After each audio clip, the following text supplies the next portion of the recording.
नमस्कार, आप देख रहे हैं हरियाणा न्यूज और आपके साथ मैं अनु चौधरी और हमारी खास पेशकश में आप सभी का स्वागत है। तो दिल्ली एनसीआर में प्रदूषण की हालत बद से बदतर होती जा रही है। हवा इतनी जहरीली है कि सांस लेना भी मुश्किल हो गया है। इसको लेकर तमाम दावे और फैसले लिए जा चुके हैं, लेकिन इसके बावजूद कोई सकारात्मक असर होता नजर नहीं आ रहा है। ये रिपोर्ट देखिए।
इसी मुद्दे पर बात करने के लिए हमारे सहयोगी करनाल से लक्ष्य जुड़ चुके हैं।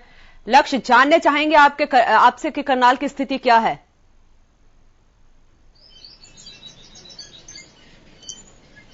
बिल्कुल अनु, अगर बात की जाए करनाल जिले की तो करनाल जिले के अंदर चाहे जिला प्रशासन हो, चाहे स्वास्थ्य विभाग हो, चाहे पोल्यूशन बोर्ड हो, सभी की सभी एक्टिव मोड पर आ चुके हैं। अगर बात करें कृषि विभागों की, क्योंकि लगातार करनाल से ऐसे मामले आ रहे थे पराली जलाने को लेकर, क्योंकि अभी हाल ही में दिवाली निकली है तो पटाखे बैन कर दिए गए थे जिससे पोल्यूशन हो सकता था, मगर प्रशासन की ओर से पूरी तरह अलर्ट जारी करा गया था कि पटाखों पर पूर्ण रूप से बैन किया गया था। अगर समय दिया गया था तो लगभग 1 से 2 घंटे का दिया था। अगर बात की जाए पराली जलाने को लेकर किसानों के ऊपर, तो अभी तक पराली जलाने का जो आंकड़ा है 675 प्लस के करीब जो है अभी तक आंकड़ा पहुंच चुका है। अगर बात की जाए जो किसान है, किसानों के ऊपर भी विभाग द्वारा जो है अभी तक जो 82 के करीब जो एफआईआर जो है, एफआईआर सबसे बड़ा सवाल है किसानों के ऊपर पराली जलाने के ऊपर जो है एफआईआर लो, क्योंकि लगातार करनाल एनसीआर जिले के अंदर यानी करनाल एनसीआर के दायरे में आता था, जिसको चलते लेकर अधिकारी पूर्ण रूप से जो है मुस्तैद है और हर तरीके से जो कार्रवाई करते हुए नजर आ रहे हैं। लेकिन बात करूं मैं यहां पर लक्ष्य बात करूं, क्योंकि कल सुप्रीम कोर्ट के सॉलिसिटर जनरल ने भी कहा है कि सिर्फ पराली जलाने से मात्र 10% पॉल्यूशन होता है। बाकी जो चीजें हैं, चाहे वो कंस्ट्रक्शन का काम है या फिर वो धूल के कण जो सड़क से उड़ते हैं या फिर वाहनों का जो प्रदूषण निकलता है, उससे ये प्रदूषण की स्थिति जो है इतनी खराब हुई है। तो उसको लेकर जो है प्रशासन किस तरह से वहां पे अलर्ट दिखाई दे रहा है?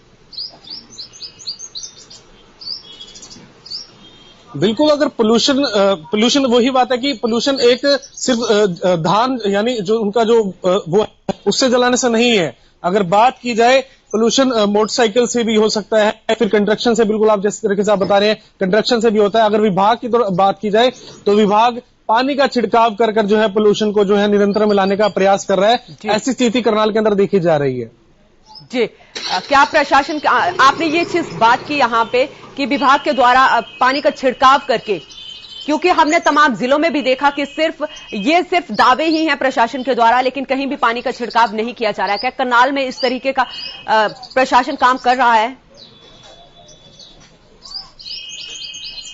बिल्कुल, ऐसी तस्वीरें अभी हाल ही में भी देखने को मिलती, क्योंकि दिवाली गुजरने के बाद यानी दिवाली के 2 दिन बाद प्रशासन एक्टिव जरूर हुआ था। वहां पर देखी गई थी तस्वीरें, जो पानी का छिड़काव था सड़कों पर की जाए या फिर पेड़ पौधों पर की जाए या फिर मुख्य जो राज्य मार्ग है या फिर सड़कें हैं उनके ऊपर पोल्यूशन जो है पानी का छिड़काव किया गया, फुहारों द्वारा छिड़काव किया गया, ताकि जो कंट्रोल में किया जा सके, जो पोल्यूशन है कंट्रोल में किया जा सके। जी, और मैं बात करूं क्योंकि प्रदेश सरकार के द्वारा जो एनसीआर के 4 जिले हैं, सोनीपत हो गया, झज्जर हो गया या फिर फरीदाबाद है, गुरुग्राम है, चारों में स्थिति बहुत खतरनाक स्तर से ऊपर है, लेकिन करनाल भी इसके साथ ही लगता है, तो वो भी अलर्ट मोड पे रखा हुआ है। स्थितियां कंट्रोल करने के लिए और क्या क्या काम किए जा रहे हैं प्रशासन की तरफ से? बिल्कुल, अभी हाल ही में जिस तरीके से प्रशासन यानी सरकार द्वारा एक नोटिस जारी किया था कि 4 जिले यानी करनाल जिला अगर बात करूं, सोनीपत, झज्जर या गुरुग्राम या फरीदाबाद, इनको जो स्कूल है, जो सरकारी स्कूल है, प्राइवेट स्कूल है, वहां पर 17 तारीख तक जो है जो छुट्टी की जो है घोषित कर दी थी। अगर इसके साथ साथ एक और बात की जाए तो शायद सरकारी संस्थान है उनको भी जो है कुछ समय के लिए छोड़ दिया गया, क्योंकि आप अपना काम अभी ऑनलाइन कर सकते हैं, क्योंकि इस तरीके की क्योंकि एनसीआर के दायरे के अंदर ये शहर आते हैं, तो उसको लेकर वहां पर भी छुट्टी कर दी गई थी। इस बाद अब करनाल की अगर बात की, करनाल के अंदर अब कुछ स्थिति देखने को मिल रही है। जिला प्रशासन है वो एक्टिव मोड में है, अगर ऐसी स्थिति देखने को नहीं मिल सकती। जी, और मैं बात करूं कल जिस तरीके से सुप्रीम कोर्ट ने फटकार लगाई है, चाहे वो दिल्ली सरकार को लगाई हो, केंद्र सरकार को लगाई हो, कि साफ कहा है कि लोगों के सांसों के साथ इस तरीके से खिलवाड़ नहीं हो सकता है।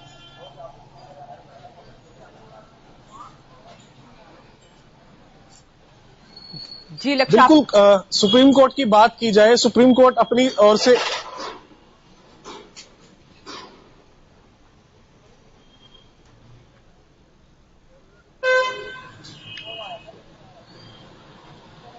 जी लक्ष्य बोलिए।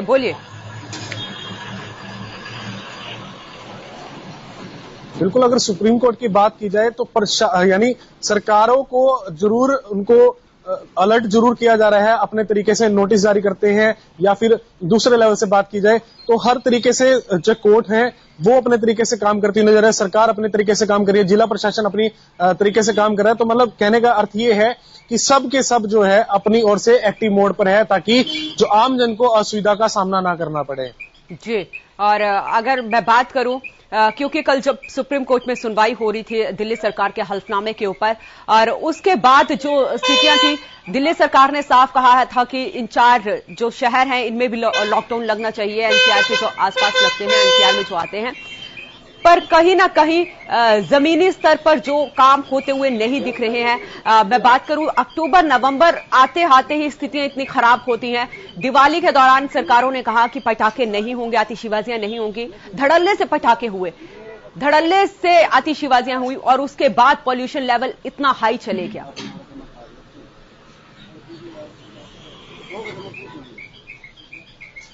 बिल्कुल एनसीआर के दायरे के अंदर जिस तरीके से बात की जा रही थी कि पटाखे नहीं बिकेंगे, फिर भी प्रशासन ने पूरी मुस्तैदी से कंट्रोल करने का प्रयास किया। अगर करनाल जिले की बात करें तो प्रशासन ने पूरे अलर्ट मोड पर काम किया। पटाखों की बिक्री को लेकर वहां पर पूरी तरीके से पुलिस एक्टिव कर दी गई थी, पुलिस मोड एक्टिव पे था, मगर पटाखे फिर भी धड़ल्ले से बिके।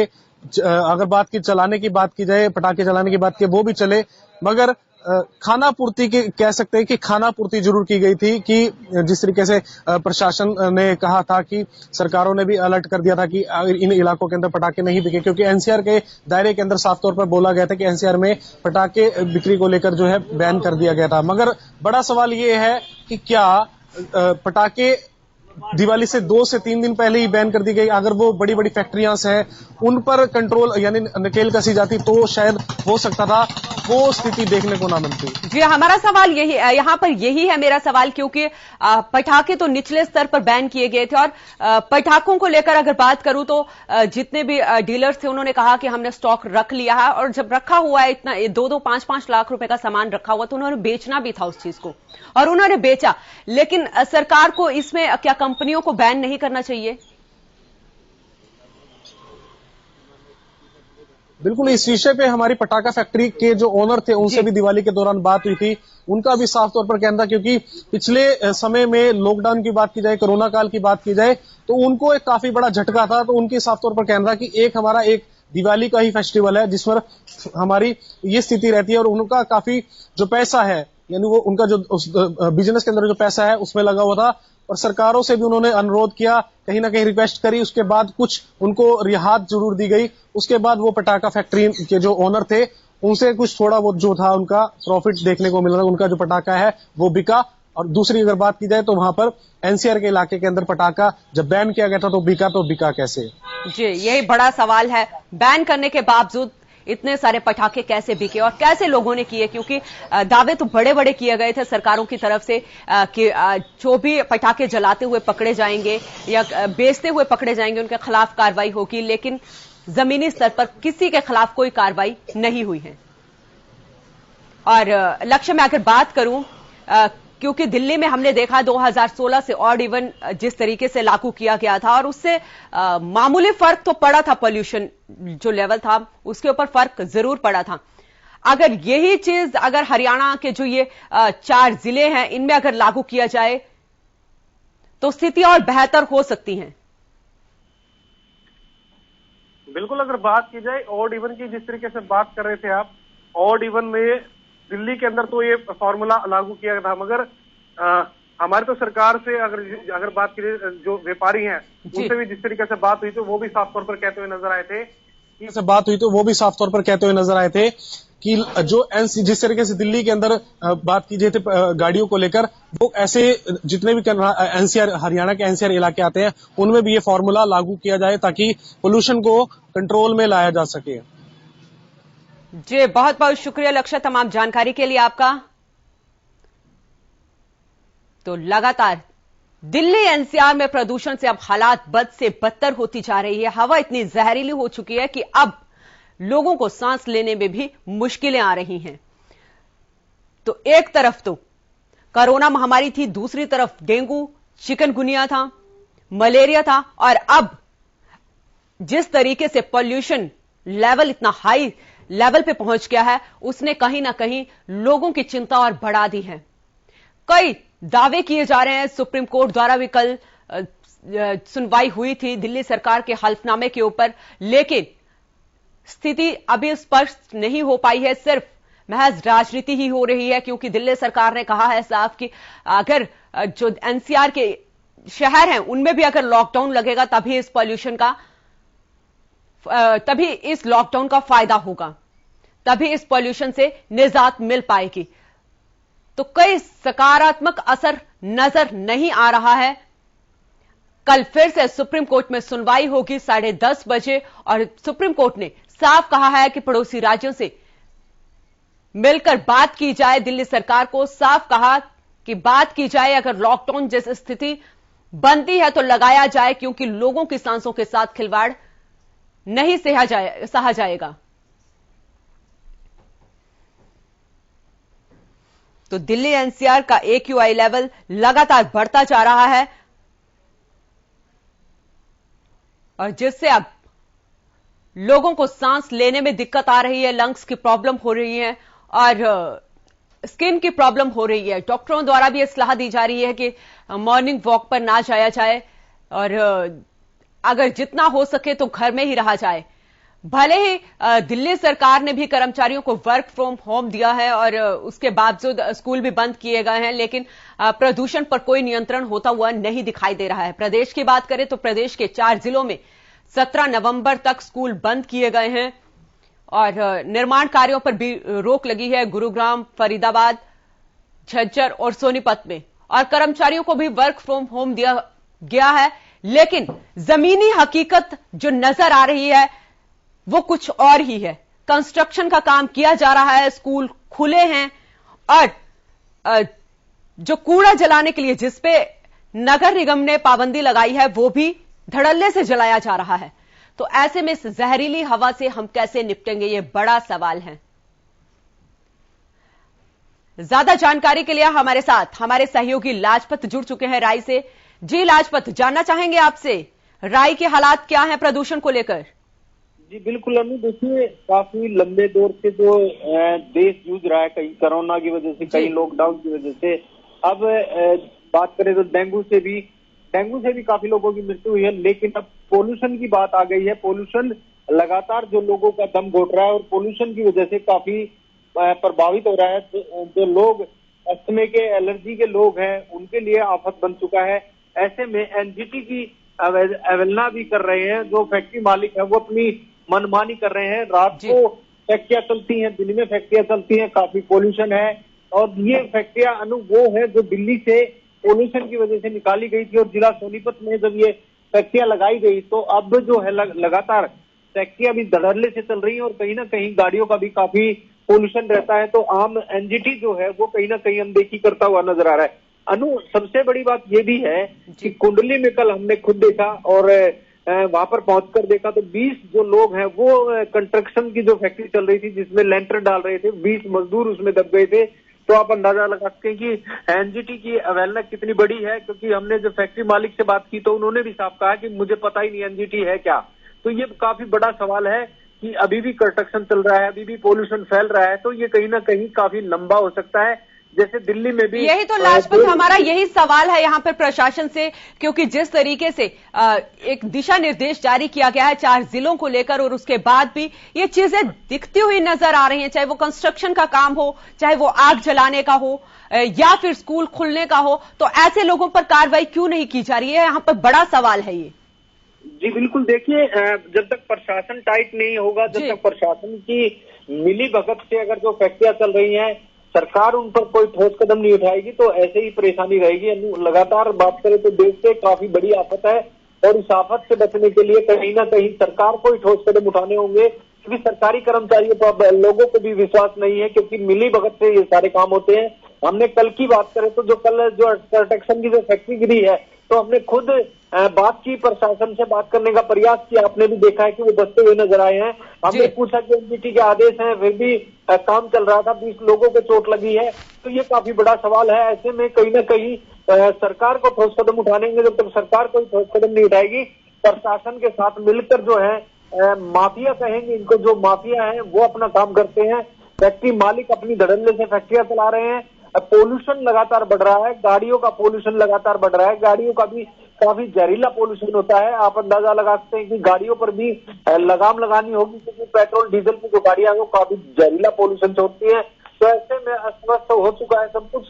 और सबसे बड़ी बात यह है कि व्यक्ति तो है ही है परेशान, लेकिन जीव जंतु की इसको लेकर कहीं ना कहीं सरकार को अगर आगे आकर ही कोई ठोस कदम उठाने होंगे। जैसे दिल्ली में 2 दिन का लॉकडाउन मांगा है, वैसे ही कहीं ना कहीं जो एनसीआर है उनको लॉकडाउन करना होगा, फैक्ट्रियों को बंद कराना होगा, तभी इस कंट्रोल पर कंट्रोल पाया जा सकता है। अन्यथा अगला और कदम भी उठाना पड़ सकता है, क्योंकि जैसे मौसम बदल रहा है, तो मौसम जैसे बदल रहा है, लगातार ठंड जैसे बढ़ेगी तो और ज्यादा ये पोल्यूशन बढ़ेगा। क्योंकि जब आप अंदाजा लगा सकते हैं कि जब ठंड बढ़ती है तो ऊपर जो एक लेयर बनती है और नीचे से जब पोल्यूशन फैलता है तो वो एक गुब्बारा बन जाता है, जिससे कि अस्थमा के लोग और जो एलर्जी के लोग हैं या जीव जंतु हैं जिनसे इनको परेशानी होती है, वो काफी बड़ी दिक्कत हो जाएगी। और ऐसे में जो आप अंदाजा लगा सकते हैं कि कोरोना की वजह से भी लोग परेशान थे, लॉकडाउन की वजह से भी परेशान थे, डेंगू से भी परेशान थे, और अब पोल्यूशन की वजह से लोग परेशान है। तो कहीं ना कहीं सरकार को आगे आकर इस पर ठोस कदम उठाने होंगे वरना ये लंबा टाइम चल सकता है अगर सरकार इसमें कोई लॉकडाउन की अगर लाजपत में बात करूं, सिर्फ 2 दिन के लॉकडाउन का असर नजर होता हुआ नहीं दिखाई दे रहा है। 2 दिन का अगर लॉकडाउन होगा तो उसके बाद जो चीजें, जो कंस्ट्रक्शन का काम है, जो गाड़ियां हैं या फिर जो लोग कूड़ा जला रहे हैं, सड़कों से धूल मिट्टी उड़ रही है, ज्यादा पोल्यूशन तो उसी चीज से हो रहा है। जी देखिए, जब तक सरकार पूर्ण तरीके से लॉकडाउन नहीं करेगी, जब तक इन चीजों पे कंट्रोल नहीं होगा, क्योंकि आप अंदाजा लगा सकते हैं कि कंस्ट्रक्शन का काम धड़ल्ले से चल रहा है, आप अंदाजा लगा सकते हैं व्हीकल धड़ल्ले से चल रहे हैं, जो पोल्यूशन की जो भी चीजें हैं या फैक्ट्रियां हैं, स्कूल बंद करने से नहीं, क्योंकि शिक्षा भी जरूरी है, स्कूल जरूर बंद किए गए हैं बच्चों की सेहत को मद्देनजर रखते हुए, लेकिन सबसे बड़ी सवाल तो वही है कि फैक्ट्रियां धड़ल्ले से चल रही है, गाड़ियां धड़ल्ले से चल रही हैं, या किसान जो है वो अपनी पराली में आग लगा रहे हैं। तो हर डिपार्टमेंट को आगे आकर काम करना होगा, वरना ये लंबा टाइम चल सकता है। सरकार को मजबूरन लॉकडाउन करना होगा, जिसमें कि लोग खुद जिम्मेवार होंगे। अगर पूर्ण तरीके से लॉकडाउन अगर सरकार को करना पड़ा तो ये कहीं ना कहीं लोगों की जिम्मेवारी है, वो लोग खुद लापरवाह है। क्योंकि आप अंदाजा लगा सकते हैं अगर पूर्ण तरीके से लॉकडाउन किया तो पीछे की जो हानि है, लॉकडाउन की हानि है, वो अभी तक पूर्ति नहीं हुई है। अगर सरकार को लॉकडाउन करना पड़ा तो और भी बड़ा नुकसान हो सकता है, क्योंकि अभी तक हम कोरोना से लड़ रहे हैं, जीत रहे हैं, लेकिन पूर्ण तरीके से अभी कोरोना बंद नहीं हुआ है। डेंगू का प्रकोप लगातार जारी है और पॉल्यूशन का लगातार जारी है। तो ऐसे में चौतरफा जो मार है वो देश पर लगातार दिखाई दे रही है। अगर सरकार लॉकडाउन करेगी तो कहीं ना कहीं लोग खुद जिम्मेवार होंगे इसके। इसलिए हरियाणा न्यूज की टीम जो है लोगों से अपील करती है कि जो आप संयम में शांति से, ताकि इन चीजों पर कंट्रोल किया जाए, सरकार को कोई ठोस कदम न उठाना पड़े, इसलिए आप खुद जिम्मेवार होंगे। वही चीज लाजपत, यहाँ सिर्फ सरकार का या प्रशासन का ही सख्त रवैया जो दिखाई दे रहा है, उसी से ही जहरीली हवा पर कंट्रोल नहीं किया जा सकता। लोगों को खुद भी सचेत रहने की जरूरत है, लोगों को खुद भी आगे आना पड़ेगा। जी बिल्कुल अनु, देखिए लोगों को खुद जागरूक होने की जरूरत है। शासन और प्रशासन जरूर अपना काम करता है, लेकिन लोग लापरवाह हैं। इस बात को लेकर कहीं ना कहीं उनको ये जरूर जागरूकता जरूरी है। क्योंकि आप किसानों की बात करते हैं तो किसानों के बारे में बात करें तो सरकारी जो किसानों के जो कृषि विभाग के अधिकारी हैं, उनको जरूरी है कि जो भी इसमें जैसे तहसीलदार है, पटवारी है या कृषि विभाग के अधिकारी हैं, इनको किसानों को जागरूक करना चाहिए ताकि पोल्यूशन ना फैले। दूसरा, अगर फैक्ट्री एरिया की बात करें तो फैक्ट्री एरिया पर भी काफी डिपार्टमेंट है जिनको आगे आकर इनको जागरूक करना चाहिए। बात करें तो जो काफी ऐसे लोग हैं, ट्रैफिक नियम है, जो ट्रैफिक नियम है उनको भी आगे आना चाहिए। सभी डिपार्टमेंट आगे आकर लोगों को जागरूक करें। जी तो बहुत बहुत शुक्रिया लाजपत, बहुत बहुत शुक्रिया आपका तमाम जानकारी के लिए। तो इस जहरीली हवा को लेकर तमाम दावे किए जा रहे हैं, तमाम फैसले लिए जा रहे हैं, लेकिन इसके बावजूद भी कोई भी सकारात्मक असर होता हुआ नजर नहीं आ रहा है। आज भी दिल्ली एनसीआर का AQI लेवल 500 के करीब है और ऐसे में लोगों की सांसों पर अब संकट गहराता जा रहा है। तो हमारी खास पेशकश में इतना ही। आप देखते रहे हरियाणा न्यूज।